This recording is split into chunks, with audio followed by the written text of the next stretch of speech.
नमस्कार, मैं विश्वजय वर्मा अपने YouTube चैनल में आपका हार्दिक अभिनंदन करता हूं।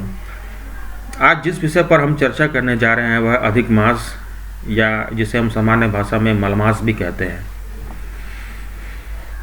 यह अधिक मास या मलमास जो है इस वर्ष एक बहुत ही उत्तम योग लेकर के आ रहा है और यह योग जो है 19 वर्षों के बाद बन रहा है।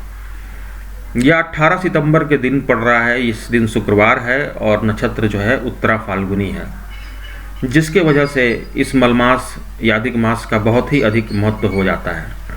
और यह महत्व इसलिए अधिक हो जाता है कि इस मलमास में कुल 3 प्रकार के महत्वपूर्ण योग बन रहे हैं और इस योग में अगर आप कोई भी कार्य करेंगे तो उस कार्य की जो फल प्राप्ति होती है उसकी संभावना दुगनी तिगुनी बल्कि 4 गुना भी बढ़ जाती है। तो आइए हम देखते हैं कि इसमें कौन कौन से योग पड़ रहे हैं। पहला जो योग है वह है सर्वार्थ सिद्धि योग। सर्वार्थ सिद्धि योग में अगर आप कोई भी कार्य करते हैं, खासकर कोई पूजा पाठ करना हो, जब साधना करना हो या कोई दान पुण्य करना हो, तो इस दिन अगर आप इस योग के दौरान अगर आप ये कार्य करते हैं तो इसका फल आपको दुगना और तिगुना हो जाता है। सर्वार्थ सिद्धि योग जिस दिन पढ़ रहे हैं वह दिन है 26 सितंबर, 1 अक्टूबर, 4 अक्टूबर, 6 अक्टूबर, 7 अक्टूबर, 9 अक्टूबर, 11 अक्टूबर और 18 अक्टूबर। अगर इस दौरान आप कोई भी साधना करते हैं या कोई व्रत या उपवास करने का आप शुरुआत करते हैं तो उसका फल आपको निश्चित रूप से दुगना और तिगुने मिलने की पूर्ण संभावना है। दूसरा जो महत्वपूर्ण योग बन रहा है वह है द्विपुष्कर योग।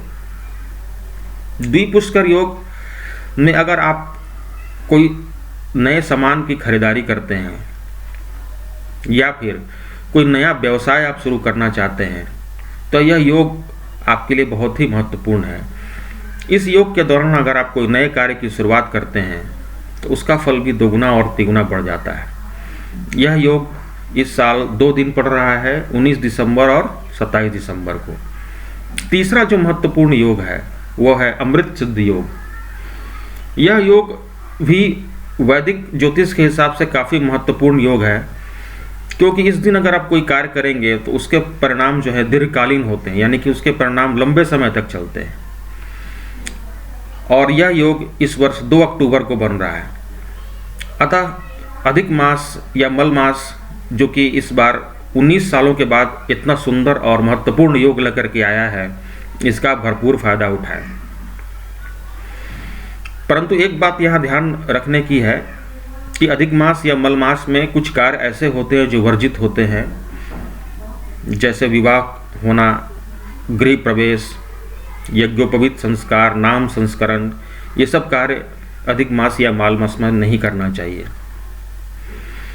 और एक बात और बताना चाहूँगा, यह मास विष्णु भगवान को अर्पित किया जाता है, क्योंकि यह माना जाता है कि इस मास के दौरान विष्णु भगवान आराम करते हैं। अतः आप जो मैंने 3 योग बताया, इस 3 योग के दौरान कोई भी कार्य करते हैं तो विष्णु भगवान का नाम लेकर आप जरूर करें।